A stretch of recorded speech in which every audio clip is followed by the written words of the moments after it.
He sent his word and healed them, and delivered them from their destruction.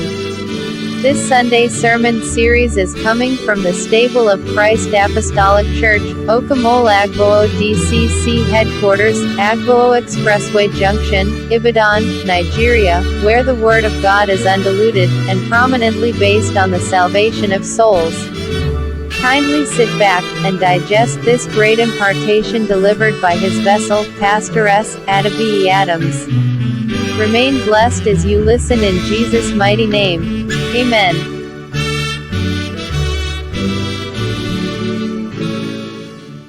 Praise the Lord. Hallelujah. I read from 2 Timothy chapter 2 verse 4 King James Version. A ó kà láti inú ìwé Tímótì kejì orí kejì ẹsẹ̀ kẹrin. No man that warreth entangleth himself with the affairs of life, of this life, that he may please him who hath chosen him to be a soldier. Kò sí ẹni tí ń jagun tí fi ohun ayé yìí dí ara rẹ̀ lọ́wọ́ kí ó lè mú inú ẹni tí ó yàn ní ọmọ ogun dùn. Our topic is beware, do not look back. Àkòrí ìwàásù wa ni ṣọ́ra má ṣe wẹ̀yìn. Shall we pray? Ẹ jẹ́ á gbàdúrà. Father, we pray that you bless your word for the nourishment of souls in Jesus' name. Amen. Our topic for today has two parts. Àkòrí ìwàásù wa lónìí ó pín sí ipa méjì. The first part is based on Luke chapter 9 verses 57 to 62. Ipa àkọ́kọ́ ni a ó rí ní inú ìwé Lúùkù orí kẹsàn-án ẹsẹ̀ kẹtàdínní ọgọ́ta. The same story is told in Matthew chapter 8 verses 19 through 22. Ìtàn kan náà ni a tún sọ nínú ìwé Matthew orí kẹjọ ẹsẹ̀ kọkàndínlógún sí ìkejìléníogún. The two stories in the text lead to the topic, part 1 and part 2. Ìtàn méjèèjì tá a sọ nínú àwọn ìwé méjèèjì ló ṣokùnfà àkòrí wa lónìí tí a pè ní ipa kínní àti ipa kejì. And the focus of the stories is cost of following Jesus. Àfojúsùn àwọn ìtàn méjèèjì ó dá lé lórí ìdíyelé láti tẹ̀lé Jésù. In Luke chapter 9 verses 57 downward, 3 men came to Jesus one after the other. Nínú ìwé Lúùkù orí kẹsàn-án yìí ni a ti rí ènìyàn mẹ́ta ọ̀tọ̀ọ̀tọ̀ tí wọ́n tọ̀ Jésù wá ní ọ̀tọ̀ọ̀tọ̀ ìgbà.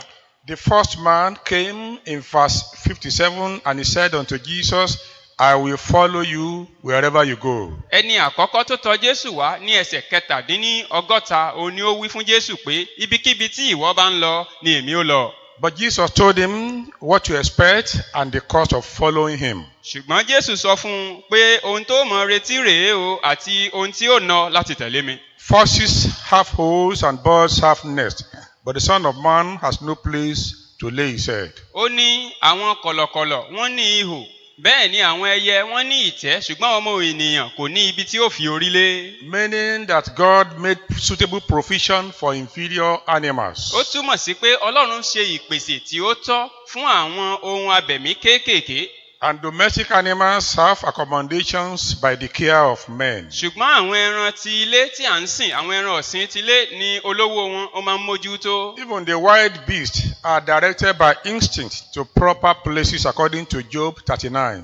Jóòbù orí kọkàndínlógójì gan fìdí ẹ̀ múlẹ̀ pé àwọn ẹranko ìgbẹ́ ńláńlá àwọn gan pẹ̀lú ìmọ̀ àti ọpọlọ wọn bí ó ti mọ wọn a máa lọ síbi tí ó rẹwà láti forí lé. But as for Jesus, he has no place to lay his head. Ṣùgbọ́n fún Jésù kò ní ibùsùn tàbí ibi àforí lé.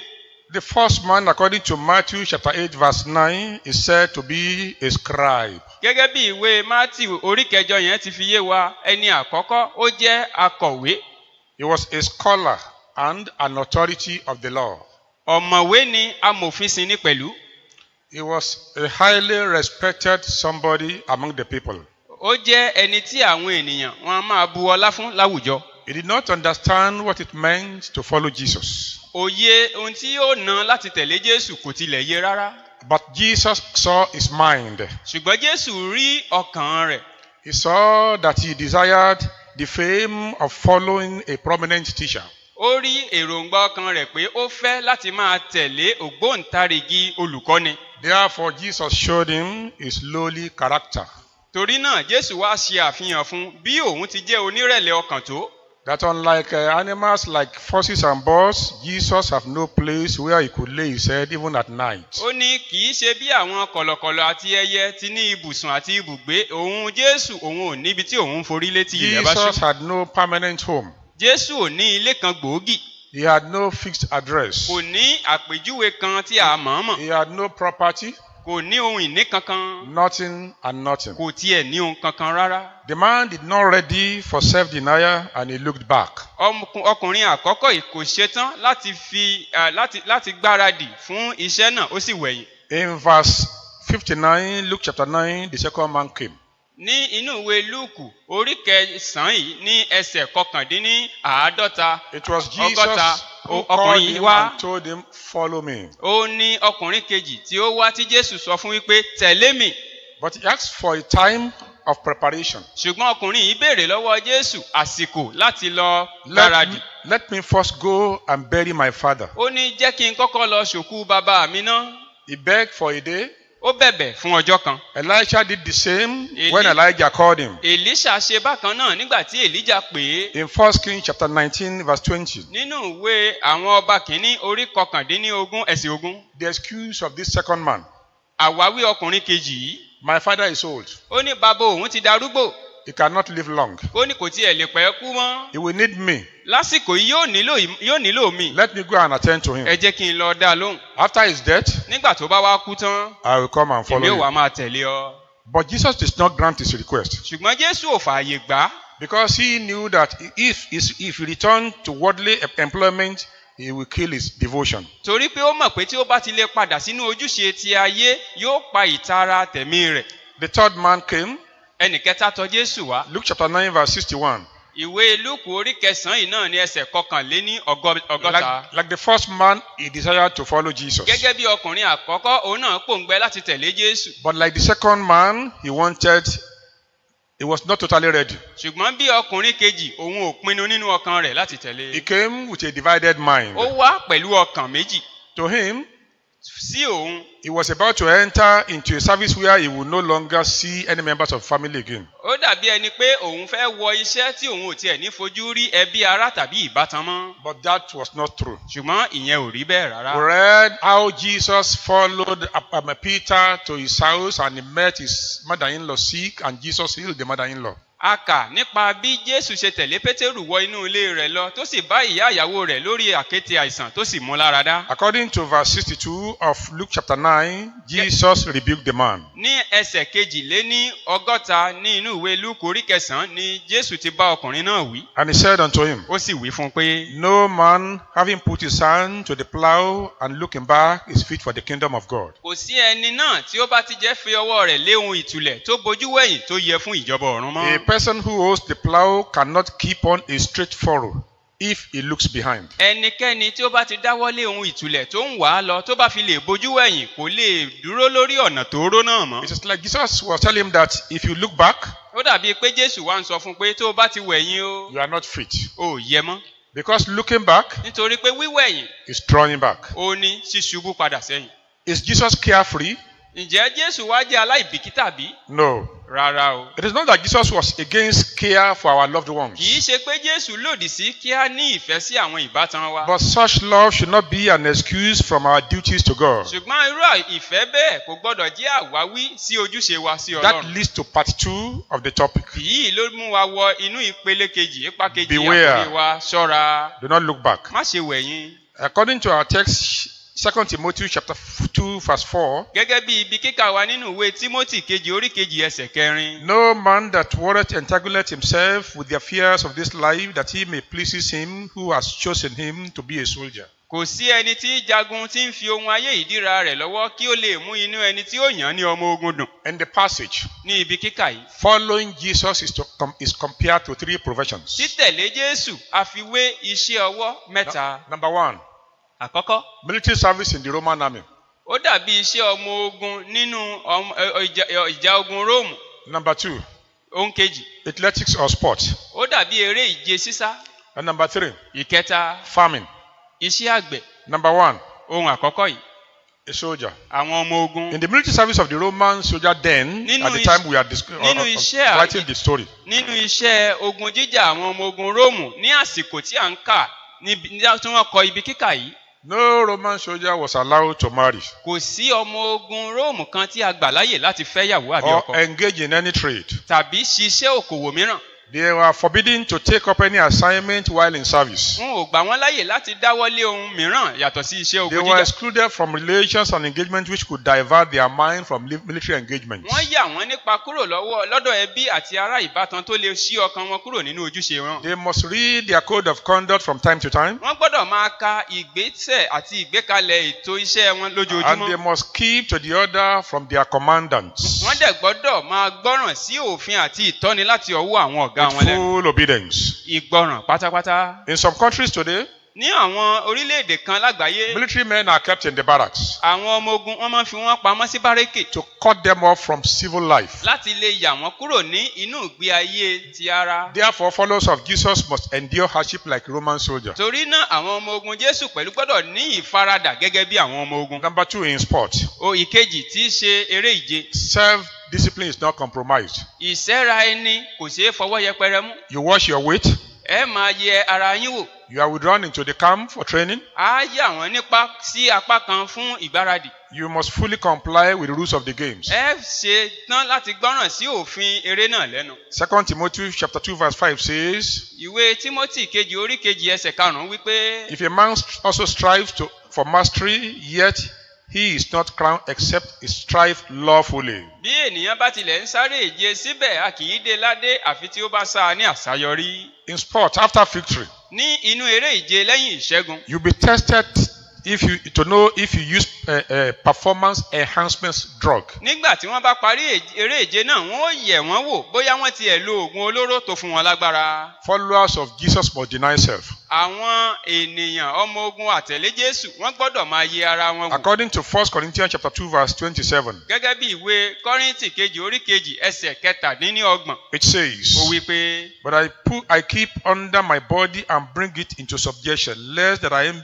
by any means, when I have preached it to others, I myself should not be a castaway. ó ní èmi mú ara mi wá sí abẹ́ ìtẹríba pé ohun gbogbo tí mò ń sọ fún àwọn ẹlòmíràn kí èmi pẹ̀lú kí ó má bàa jẹ̀bi rẹ̀. Number 3, ohun kẹta farming. iṣẹ́ àgbẹ̀. A farmer plants and waits patiently. àgbẹ̀ a máa gbìn á sì fi sùúrù dúró. Followers of Jesus must have patience. àwọn tó ń tẹ̀lé Jésù gbọ́dọ̀ ní ìfojúsùn The patience of a farmer. àti sùúrù tí àwọn àgbẹ̀ ń ní. Let us look at the 3 temptations that the men faced. ẹ jẹ́ ká wo ìdojúkọ tí àwọn mẹ́tẹ̀ẹ̀ta yìí dojúkọ. The first temptation ìdojúkọ àkọ́kọ́ is being a disciple of already but not yet. ó wà nínú jíjẹ́ ọmọlẹ́yìn tí ó ti ṣe tán ṣùgbọ́n tí ò pinnu. Wait until my father died. dúró kí bàbá mi kó kú. After burying my father, nígbà tí bẹ́ẹ̀ bá sìnkú bàbá mi I will resume duty fully. àwa wá sẹ́nu iṣẹ́ lójú Second parí. temptation, ìdánwò kejì temptation of false expectation. ìdánwò ìrètí òdì Thinking that following Jesus is prestigious tó túmọ̀ sí pé ó ti lérò pé tóun bá ń tẹ̀lé Jésù ọlá wà ńbẹ̀ and it will give one a social honor. yóò sì fúnni yóò bu iyì kúnni láwùjọ. Jesus warns against this in Matthew 23 verses 6 and 7. ní inú ìwé Mátíù orí kẹtàléníogún ẹsẹ̀ kẹfà àti ìkeje ni Jésù ti kìlọ̀ lòdì sí èyí. It says the religious leader then they love the upmost room at feast and the chief seat in the synagogue and greetings in the market and to be called by men rabbi. ó ní àwọn adarí àwọn olùṣọ́ àgùntàn nígbà náà wọ́n á máa fẹ́ ìkíni lọ́jà kí wọ́n máa kí wọn olùkọ́ni nígbà gbogbo. The man thought that by the time he became a follower of a prominent teacher, that would earn him social respect. èrò ọkàn rẹ̀ ni pé nígbà tóun bá ń tẹ̀lé Jésù yóò fún òun ní ọlá ní àwùjọ. But Jesus told him no. Jésù wá sọ fún un pé rárá bẹ́ẹ̀ kọ́. Then the third temptation, ìdánwò kẹta.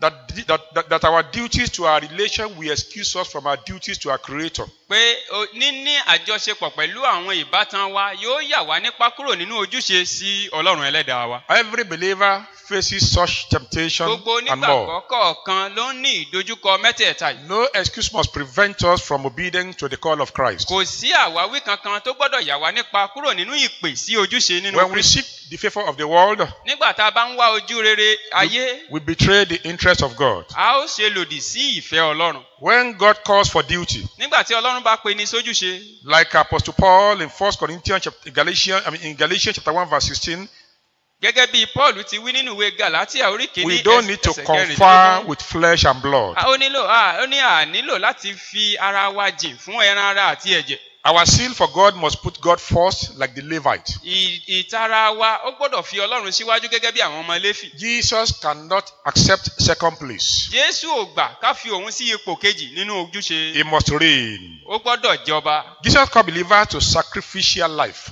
Jésù ń pe gbogbo onígbàgbọ́ sí ìgbé ayé ìṣẹ́ra ẹni. like the men of Zebulun unto David. Gẹ́gẹ́ bí àwọn ọmọ Sẹ́búlónì sí Dáfídì. In 1 Chronicles chapter 12 verse 33, Nínú ìwé Kíróníkù kìíní orí kejìlá ẹsẹ̀ no kẹtàléníọgbọ̀n. man can serve two Kò masters. sí ẹnikẹ́ni tí ó lè sin Ọlọ́run àbí ọ̀gá méjì. To combine religion with worldliness is dangerous. Láti lè fi ẹ̀sìn àti wé ohun táyé ò léwu. When we combine the two, religion and worldliness, it is dangerous. Nígbà tí a bá fi ìfaramọ́ ayé tá a bá fi wé ìfẹ́ Ọlọ́run ó léwu. Naaman wanted or begged to do that. Námánì fẹ́ ṣe bẹ́ẹ̀ pẹ̀lú. In 2 Kings chapter 5 verse 18, Nínú ìwé àwọn ọba kejì orí karùn-ún ẹsẹ̀ he wanted kejìdínlógún. to keep his place in the court, in the palace. Ó fẹ́ dúró lórí ààyè rẹ̀ gẹ́gẹ́ bí ọmọ ogun láàfin. And he wanted to serve God secretly. Ó sì fẹ́ máa sin Ọlọ́run pẹ̀lú ní ìkọ̀kọ̀. He had all the opportunity to tell the people that God was in Israel and God healed him and comfort them. But he wanted to combine the two. Ó ní orí ọ̀fẹ́ láti sọ fún àwọn ènìyàn pé Ọlọ́run ń bẹ ní Ísírẹ́lì ó sì ń jọba ṣùgbọ́n ó fẹ́ pa méjèèjì pọ̀. It is impossible for everyone or anyone to love two different things equally. Ó léwu kò sì ṣeé It ṣe is fún impossible, yes, kò impossible. ṣeé ṣe fún ẹnìkan láti fẹ́ ohun méjì bákan náà. God demands our heart. Son, give me your heart. Ọlọ́run ń béèrè fún ọkàn wa ó ní ọmọ fi ọkàn rẹ fún mi. Following Jesus demands indivisible commitment. Títẹ̀lé Jésù ó pè fún ìfarajìn aláìlẹ́gbẹ́. Followers of Jesus must expect trouble in this world. Àwọn tó ń tẹ̀lé Jésù gbọ́dọ̀ retí inúnibíni nínú ayé. Jesus tells us, be of good cheer, I have overcome the world. Jésù sọ fún wa pé ẹ tújú ká mo ti ṣẹ́gun ayé. The world is a place of uncertainties. Ayé ó jẹ́ ibi tí àti ilé sọ ohun tí ó ṣẹlẹ̀. Following Jesus demands the following. Ibi títẹ̀lé Jésù pè fún àwọn nǹkan wọ̀nyí. Number one, Ohun àkọ́kọ́, endurance. ìpamọ́ra. No matter what, Bó ti wù kó rí. a faithful soldier will never desert duty. Ọmọ ogun tòótọ́ kò lè fi ibi ojúṣe rẹ̀ sílẹ̀. Number two, Ohun kejì, determination in hardship. ìpinnu ní ìgbà tó le. Number three, Ohun kẹta, prompt obedience, no delay. ìgbọràn lójú ẹsẹ̀ láì fífalẹ̀. Number four, Ohun kẹrin, fixed purpose at all costs we must conquer. ní ìpinnu tó dúró pé ní bó ti wù kó rí a ó borí. Number five, Ohun karùn-ún, self-denial. ìsẹ́ra ẹni. And number six, Ìkẹfà, living all to follow Christ. fífi ohun gbogbo sílẹ̀ ká sì máa tẹ̀lé Jésù. In a world of uncertainty, Nínú ayé tá àti lè sọ ohun tó lè ṣẹlẹ̀. situations can change. Ìgbà ó lè yí padà. Bereavement can happen. Ènìyàn lè pàdánù ẹnikẹ́ni. Business can fail. Iṣẹ́ ó lè dojúdé. There could be marital challenges Ìpèníjà lè wọnú ìdílé. and many more Àti confrontations. bẹ́ẹ̀ bẹ́ẹ̀ lọ. We should not let anything separate us from the A Calvary love. gbọ́dọ̀ gbà kí ohunkóhun yà wá kúrò nínú ìfẹ́ Kristi. Jesus did not come to make the world better, Jésù ò wá láti wá fi àlàáfíà fún but he ayé. came to save us Bí kò ṣe pé ó wá láti gbà wá. and take us Ó sì lè mú wa to a better life lọ sí ayé tó dára jù. where there is no uncertainty. Níbi tí ò ti sí àyídáyidà. Beware, he comes quickly. Ẹ jẹ́ ká ṣọ́ra toró ń bọ̀ kánkán. Beware, Ẹ ṣọ́ra. don't look back. Ẹ má ṣe wẹ̀yìn. God bless you. Ọlọ́run á ràn wá lọ́wọ́. Shall we Ẹ pray? jẹ́ á gbàdúrà. Father, we say thank you again for this word Thank of you, warning Jesus. and encouragement. Thank you. We have sent your words as given. We pray that you empower it Amen. to bring your people to perfect obedience Amen. and to give them courage to continue in their races as Amen. individuals, Amen. even on the way to heaven in Jesus' name. Amen. In Jesus' name, I pray. Amen. It is our pleasure that you have been richly blessed through this Word of God. You are invited to worship at our church, CAC Okamole Agboo DCC headquarters, Agboo Expressway Junction, Ibadan, Oyo State, Nigeria, by 8 a.m. every Sunday.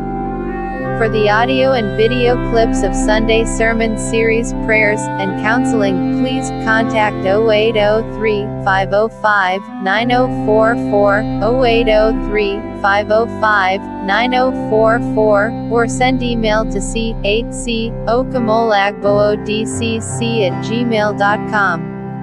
c8cokamolagbooDCC@gmail.com. We will be glad to have you in His presence. God bless you real good. Shalom.